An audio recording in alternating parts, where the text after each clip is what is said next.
it's really crazy how you can just like look at numbers and then scout a player better than someone who's watched film for like 10 years, like especially for fantasy. I mean, I think it's pretty crazy. And it's pretty cool too because like it's just so much easier and more efficient. And for this reason, fuck. For this reason, I'm going to try to there it is. I'm gonna try to have a like not like a course. Yeah, I don't know. I don't fucking know what I'm saying. I'm gonna try to like not teach you guys. Oh, kind of like just like the bare bones basics of like what you're looking for in prospecting. For it's like especially for fantasy, but like analytics prospecting. Like looking at some spreadsheets. The fun stuff. Looking at some numbers and really like understanding what you're looking at and what to look for certain positions. This is just like the very barest of bones, right? But let's get into it. I think, right? Okay, now we're gonna watch this. Ready? Watch my face. Oh shit! I did it wrong. Wait. Here we go. Oh shit! Man's got minimized. All right. We're gonna go here and here and here. Beautiful. Okay. Like I said, this is very, very surface level. There are, I don't know, probably hundreds of stats that you can use to prospect, and I mean, this is just like the barest of bones, and like this isn't even like factoring in like the context around these numbers or surrounding situations, times of declaration, like injuries. Like this is just like the most bare bone stuff. So like this isn't gonna give you like a full picture, but still, if you were to like use this information and like look at someone's analytics, I hope that you could have a pretty well formed idea. Just like looking like using this information and looking at like someone's like for a receiver like their dominator, breakout age, and I don't know, their BMI. Just looking at those things, you can get a pretty good picture of who they are as a player. I hope that happens at least. So like I was saying, there are stats that you can dive deeper with, like some PFF grades, teams. What am I saying? Yards per team pass attempt, yards per out run. I mean, all the things are great, but this is just like the basics, like I was saying. So let's get into it without further ado. Quarterbacks are like impossible to predict, and it's not easier with like analytics because I mean like everybody missed on Justin Herbert last year, right? Like that was supposed to be like the film watchers guy, but even some film watchers were like, yo, this guy he's not very good, and like I was like, oh, I agree with you. I know, but it's impossible to like predict a lot of quarterbacks, but something that can like help you a little bit are looking at like yards per attempt, QBR, breakout age if available, and completion percentage. Just like basic efficiency stats are going to give you a pretty good idea of like how good they are. But once again, we've had a run lately of like these like toolsy quarterbacks coming in and being like really good. Like we're talking Josh Allen, Justin Herbert, like these guys coming in that aren't really efficient in college per se and just being good somehow. So maybe that mold is being broken, but who knows? Right now, quarterback is like the worst to prospect with analytics, but still, looking at these four efficiency stats, oh my god, can give you a pretty good idea. And also like this is for fantasy only.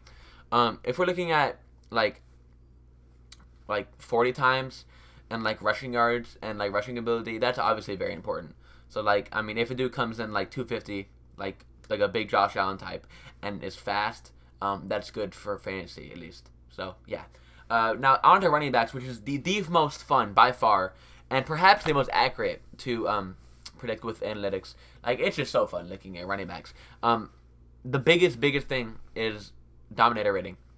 Now Dominator, if you didn't know, is a combination of it's like a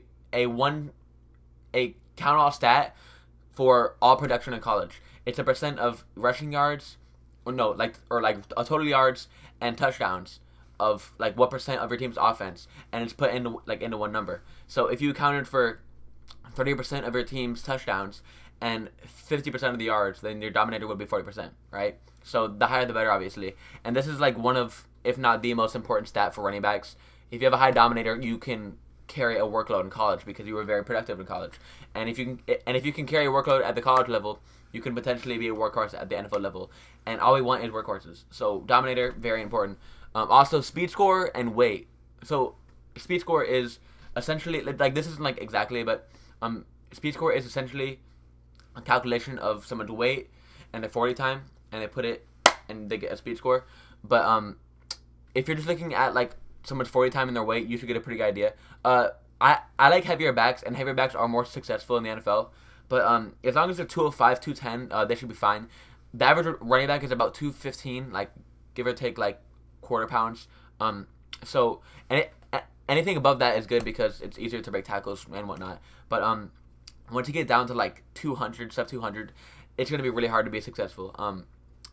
Yeah, it's you don't want that. And like if you're a guy like Devin Singletary, and you're small and you're slow, you don't check like either of these boxes, you're not gonna be good. Like I mean, Singletary might have a couple good seasons here and there, but like he's not gonna, like, you can't be good if you're small and slow. It's almost not possible. So 40 and weight, like 40 time and weight is very important for a running back. Also burst score for receiving. So like burst score is essentially like your acceleration, and that's very important for like receiving backs. So this goes into like another point. So if you have a good burst score and a high college target share, you're going to be a good receiver. So I mean, off the top, guys like Benjamin are going to be, or profile as good receivers because they have a good burst score and a good college target share. And you put them together, and you have a scat back that can get like to top speed very fast, and it was catching passes in college. So that's awesome. So to recap for running backs, dominator, very important. Speed, weight, very important. Burst score, target share, very important. And agility is kind of overrated in my opinion. That drill isn't as predictive, but if you have a very low agility, it can be worrisome. But things that are overrated, okay? College yards per carry. Now, I have a video coming out about James Robinson. It's actually over here. Sneak peek ready. Whoop. Anyways, video coming out about James Robinson that will go into depth more about this. But efficiency is pretty overrated in college because if you, I mean, this is like very like a very niche scenario, but if you're like a James Robinson or Cam Akers and your offense is built around you, it's going to be hard to be efficient since everybody knows that like you're going to run. So if you're facing like stacked boxes and you have a bad O-line, how are you going to be able to do anything, right? So dominator is much more important than efficiency, and that's proven in the J-Rob video that I'm going to do later, but stay tuned for that. Also bench press, like, no, it's not really predictive. Christian McCaffrey had like no bench press, and I mean that's like one scenario, but like just don't, no. I mean, we like our guys to be strong, but it's not a deal breaker, so don't get caught up in that. Let's keep going to receiver, which is very, very, very, very, very fun as well. The second most fun behind running back, and it's pretty easy. It's pretty easy to predict because breakout age is the shit for receiver. Breakout age is perhaps the most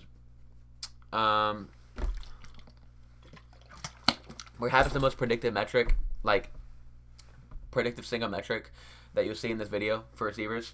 And a breakout age is when a receiver garners 20% of their team's offense. So like dominator, it is once again a calculation of percent of touchdowns and receiving yards, or total yards, but receiving yards total, and then you put them together and you got breakout age. So once that, like the age of the season where a player exceeds 20% of the team's offense, that is when they broke out.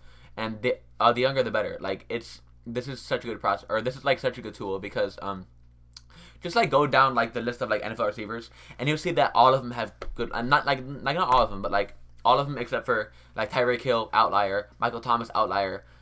Like these guys, they like breakout age is awesome. It's great. Just like go down the list of like top receivers. I mean, it's almost bulletproof, and that's why Tyler Johnson is a guy you should be buying because he's awesome and he's like really good and he broke out young. So is Rashad Bateman. He's awesome. Brian Edwards is like the poster child of this. He had like an age 17 breakout, which is like fucking nuts. That's like one of the fucking earliest ever. But that's besides the point. Breakout age is awesome. BMI is awesome too. There's a pretty strong correlation between being good and being thick, like heavy, relative to your weight.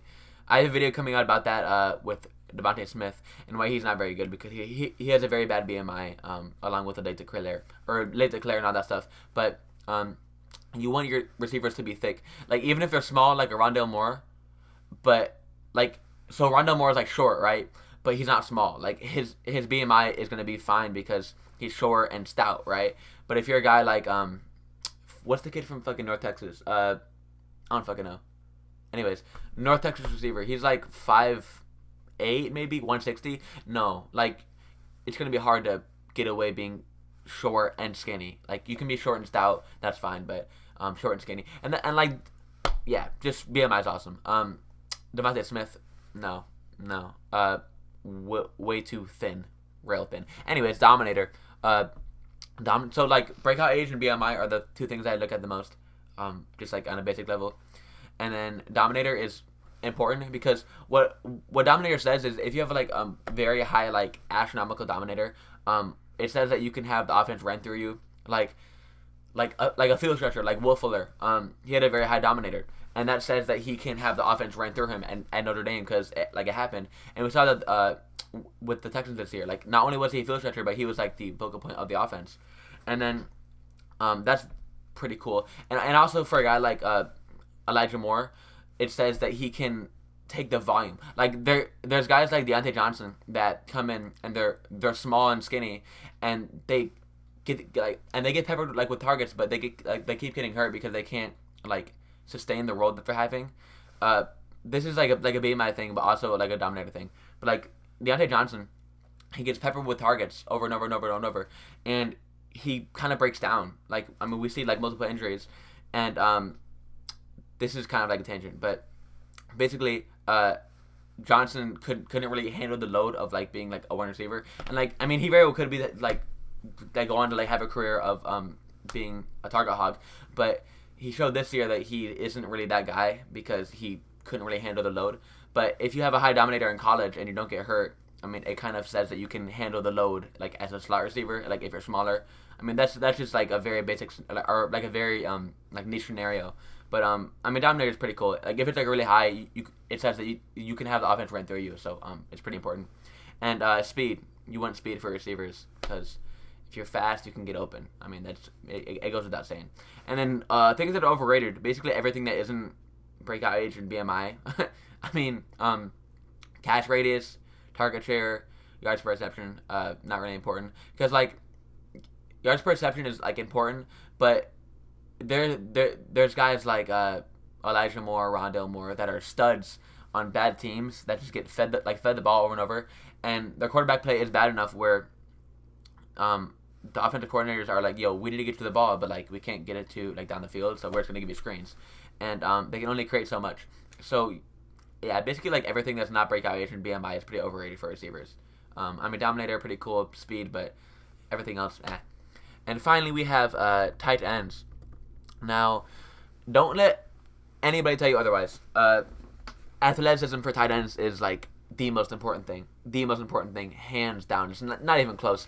As you can see, I have a very good illustration here. We have athleticism at the top, and then we have bruh, and then breakout age. So like there is a sizable gap between athleticism and like so. If you're not athletic as a tight end, you can't really succeed.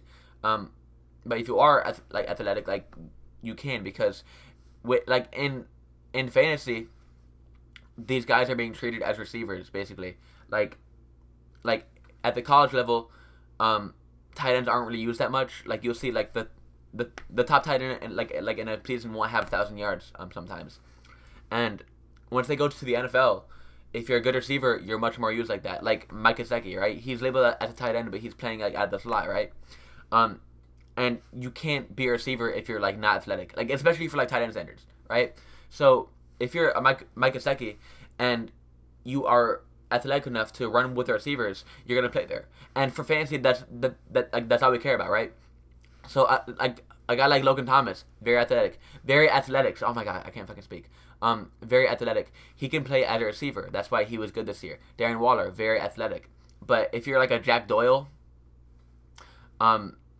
you can't really like your upside is so severely capped because you're not going to be able to play a receiver snap share at the slot or whatever because you just can't get open because you're too fucking slow, right? So you need to be athletic, and then once you are athletic and only if you're athletic, breakout age is pretty important. And what's cool for tight ends is the standard breakout age that's accepted across the industry for tight ends is 15%. So we go here to receivers, and breakout age is when a receiver garners 20% of other team's offense through a Dominator.